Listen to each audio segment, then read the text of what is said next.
न्यायक देव, परम कृपालु देव के सामने जाकर हाथ जोड़ना होगा। ये परम कृपालु देव की भक्ति होगी, हाथ जोड़ करके। मगर जोड़े हुए हाथ में भी भेद विज्ञान होगा।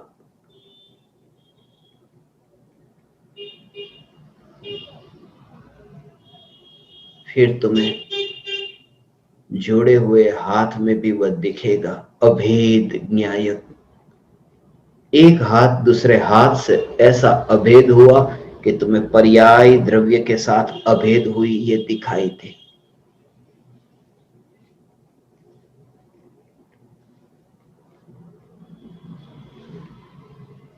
परम कृपालु देव का अस्तित्व।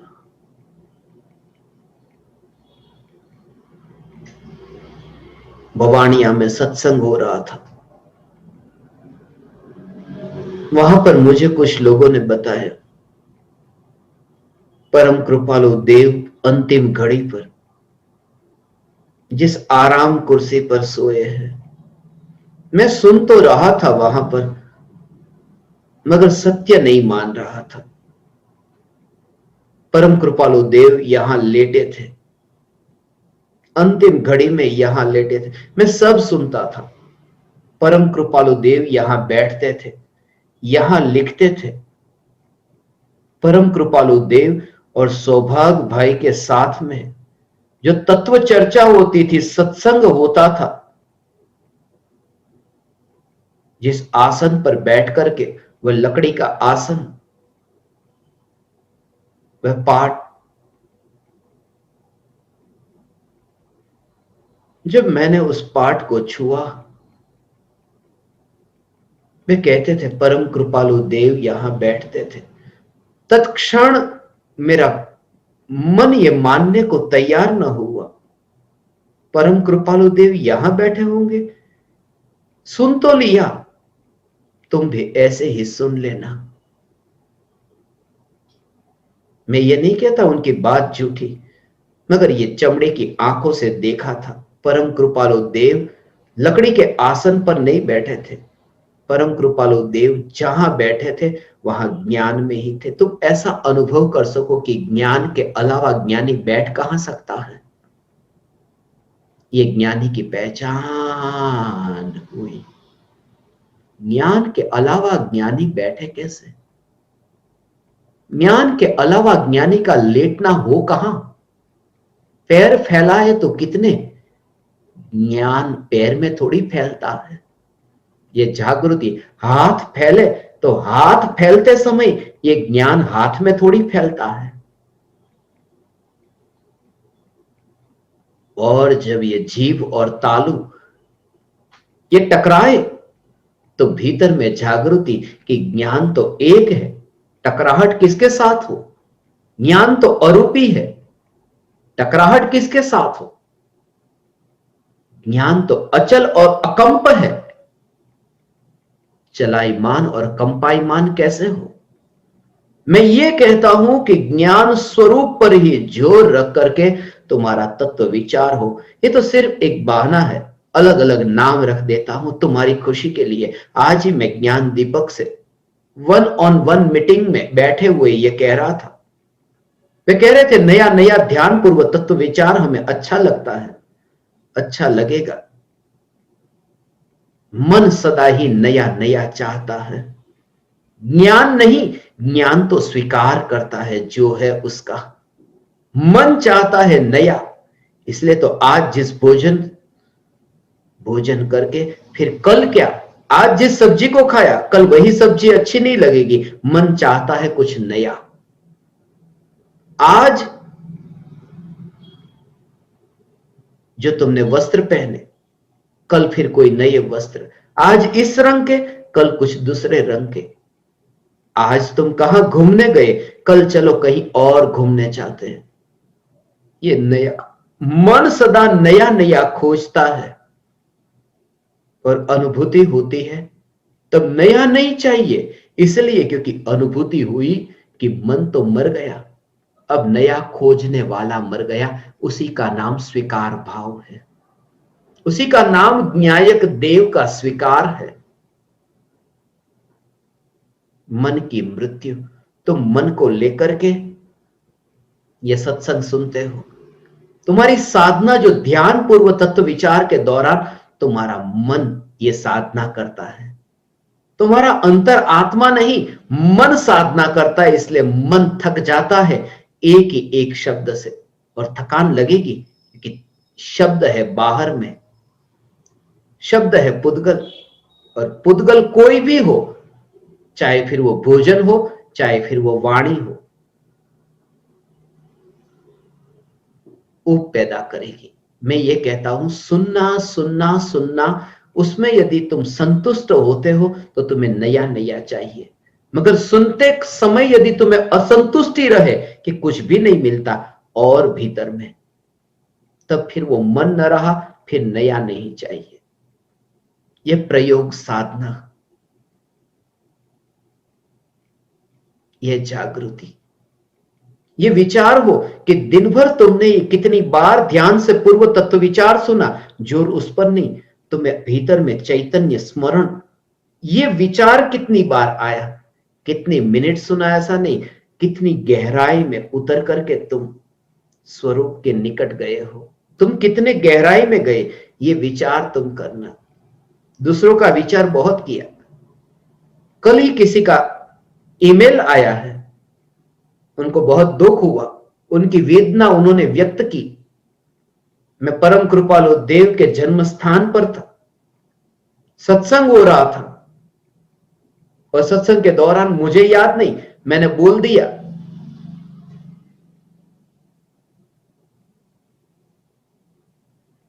तात्कालिक मैंने प्रत्यक्ष ज्ञान दीपकों को संदेश भिजवाया कि आओ चैतन्य तत्व विचार के लिए मिलते हैं। 1 मिनट का भी समय नहीं था, जैसे ही आपको मैसेज भिजवाया जा रहा था और यह सत्संग शुरू हो रहा था, मंगलाचरण हो रहा था, और उस दौरान मैंने ये कहा कि जब मैंने परम कृपालु देव के घर के ये दरवाजे के द्वार के दर्शन किए, और जब मैंने परम कृपालु देव जिस घर में रहते थे उस घर के दरवाजे को छुआ, और जो भाव मुझे आए हैं वो भाव मैंने सोचा लाओ 142 ज्ञान दीपकों के साथ में भी शेयर करूं, उनके साथ भी साझा करूं। बस मैंने सिर्फ इतना कहा, और एक परोक्ष ज्ञान दीपक का ईमेल आ गया कि आपने ऐसा क्यों कहा। 142 प्रत्यक्ष ज्ञान दीपक, आपने परोक्ष का तो नाम ही नहीं लिया, हमको भी याद कर लेते साथ में, कैसा लगता है। यदि एक बार तुम्हारा नाम न आए तुम्हें कैसा लगता है कि हमें याद नहीं किया। कोई पराया तुम्हें एक बार याद नहीं करता तो इतना बुरा लगता है।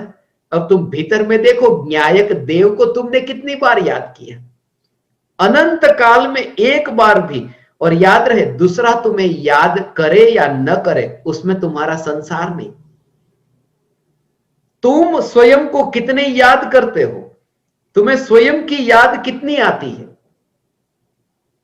यह जागृति परम कृपालु देव की करुणा।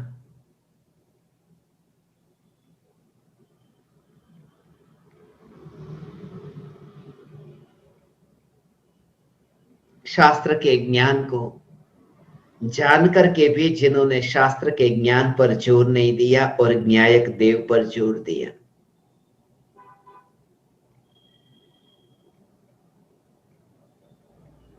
प्रयोग पर जोर दिया,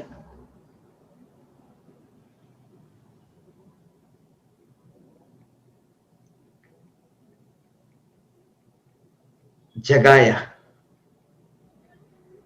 जागो। प्रत्येक ज्ञानी जगाता है, मगर अज्ञानी को झटका लगता है। स्वाभाविक है, जब तुम इतनी गहरी नींद में सो रहे हो और कोई तुम्हें जगाए तो अच्छा नहीं लगता।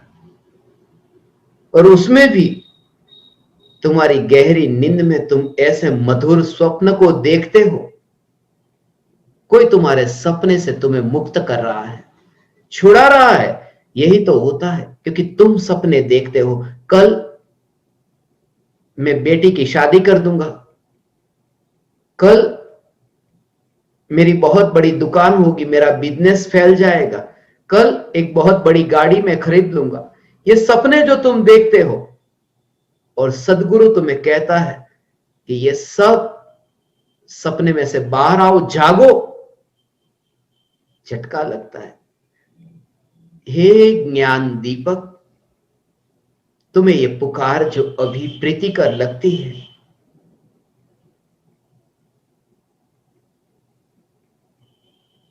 इस समय का सदुपयोग करना।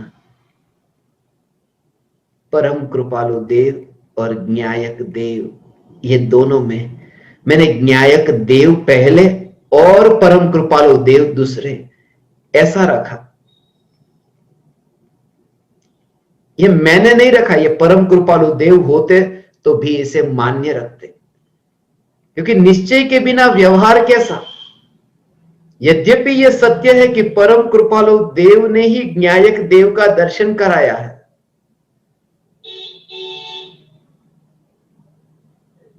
स्व पर भेद विज्ञान, न्यायक देव और कृपालु देव के बीच में भेद विज्ञान।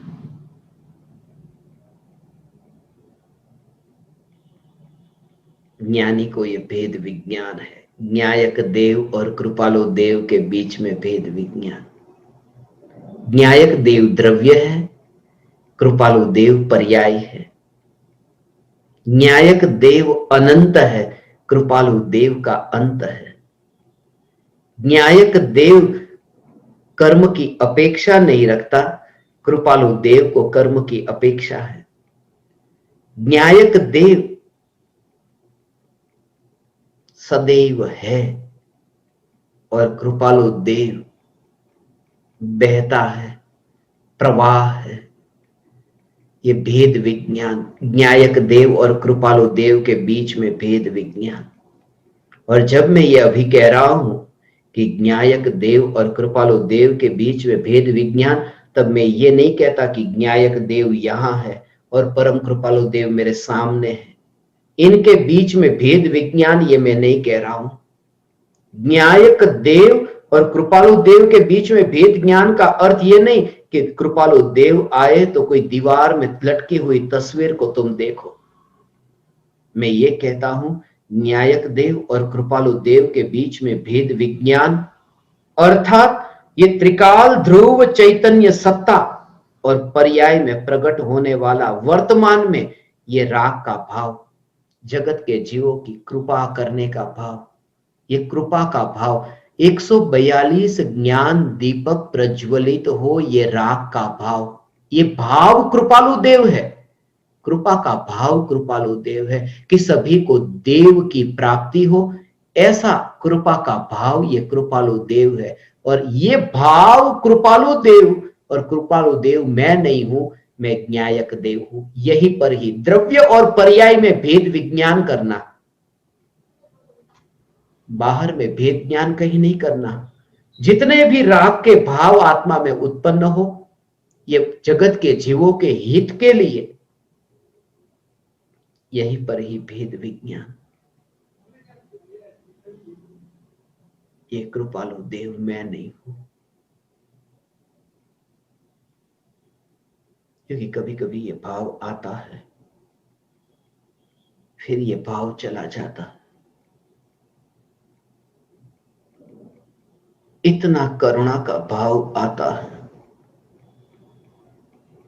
ज्ञान दीपकों के प्रति।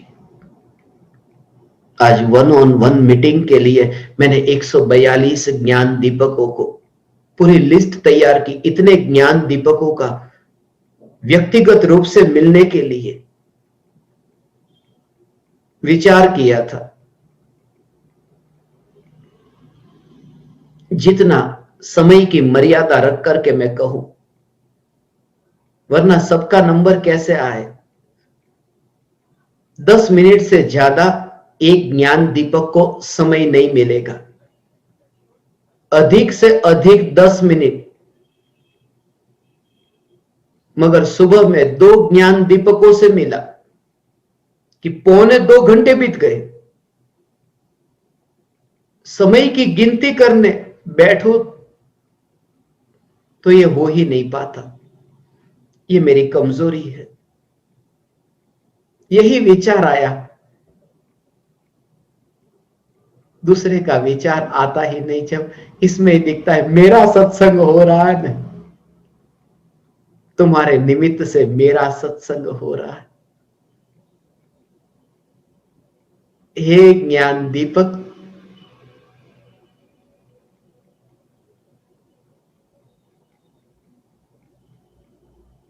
एक 142 ज्ञान दीपकों से मुलाकात कब तक होगी?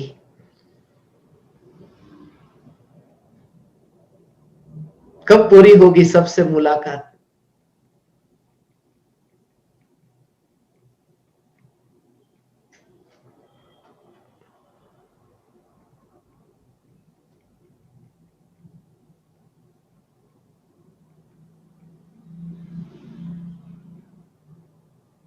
समझदारी इसी में है।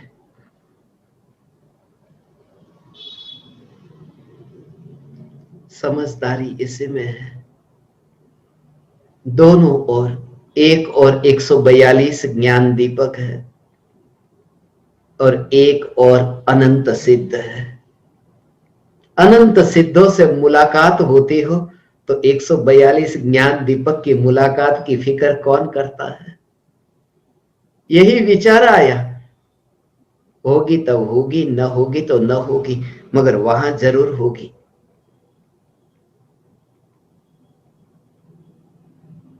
परोपकार में सोपकार है, सोपकार में परोपकार है। बोलना होता है पराये के लिए, मगर उसी में भी कृपा से भेद विज्ञान करते हुए ज्ञान ने किसी पर कोई कृपा नहीं की। मैं कृपालु नहीं, ये जागृति रहे। परम कृपालु देव को यह जागृति थी। कौन सी कृपा की? जैसे बहती नदी हो ने, बहती नदी को कोई किनारे पर रह करके देखे कि मैंने नदी पर कितनी करुणा की, कितनी कृपा की। मैं नदी को देख रहा हूं, नदी को पता भी नहीं है कि कोई देखने वाला है मुझे किनारे से। वो बहती है। क्या देखने वाले ने नदी पर उपकार कर दिया? ज्ञानी को यह जागृति कि हे ज्ञान दीपक, तुम्हारे आत्मा का हित हो, तुम स्वरूप में स्थित हो।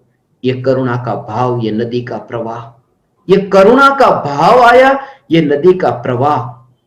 मगर मैं ज्ञान, मैं चैतन्य मात्र, मैं दूर से जान रहा हूं इस भाव को, इस बहते प्रवाह को। और भाव को पता ही नहीं कि ज्ञान जान रहा है। ज्ञेय को पता थोड़ी ना है कि मैं कहां प्रतिबिंबित हो रहा हूं। ये विकल्प को पता थोड़ी ना है कि मैं कहां ज्ञान में प्रतिबिंबित हो रहा हूं। विकल्प स्वयं जड़ है, जड़ क्या जाने। ज्ञान ज्ञेय पर कोई उपकार नहीं करता। इसलिए जिसने भी उपकार किया है वह मैं नहीं, नाता टूट गया। इसलिए तो ज्ञानी अकर्ता होकर के रहते हैं। हे ज्ञान दीपक, ये जागृति प्रति समय बनी रहे। करुणा का भाव,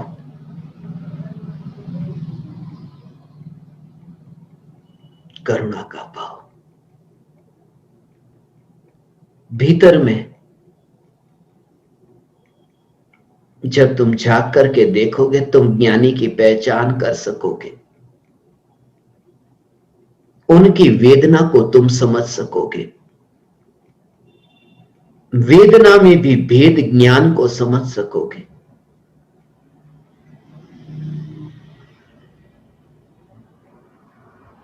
एक डॉक्टर के बारे में मैंने सुना है,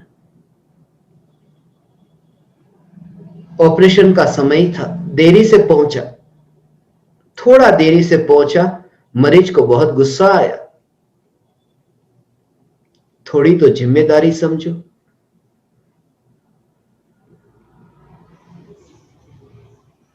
इतने देरी से क्यों आए? मरीज इतना ज्यादा बीमार नहीं था, ऐसा मरने वाला नहीं था, फिर भी गुस्सा आया।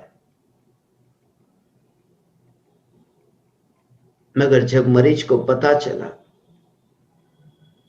कि डॉक्टर देरी से आए हैं, वो सीधे ही आए हैं स्मशान से अपने बेटे का अग्नि संस्कार करके, जब पता चले कि खुद के बेटे को जला करके दूसरों पर उपकार करने के लिए कोई आते हैं, ये परम कृपालु देव दूसरों का दीपक प्रज्वलित हो, इस भाव से खुद का घर जलता है, इस राग से निज का घर जलता है। दूसरों का दीपक तो जब जलेगा तब जलेगा। फिर भी ये करुणा का भाव बहा है। हे ज्ञान दीपक, न्यायक देव और कृपालु देव, दोनों के बीच में तुम्हें भेद विज्ञान हो, और ये भेद विज्ञान से फिर कृपालु देव अलग हो जाते हैं और अकेले न्यायक देव में उपयोग ढलता है। ये उपयोग के ढलने की जो स्थिति है, उस स्थिति के बारे में खास कर मुझे आपसे कहना है, जिसके बारे में मैं आगामी दिनों में कहूंगा कि उपयोग जब न्यायक में ढलता है और निर्विकल्प होता है, तब उपयोग निर्विकल्प हुआ, उसका भाव क्या है? पर्याय में निर्विकल्प अनुभूति हुई, और तब वह जो कृपा का भाव था, उस भाव का क्या होता है? न्यायक देव उसका क्या होता है और अनुभूति में क्या होता है? ये तीनों स्वरूप को हम समझेंगे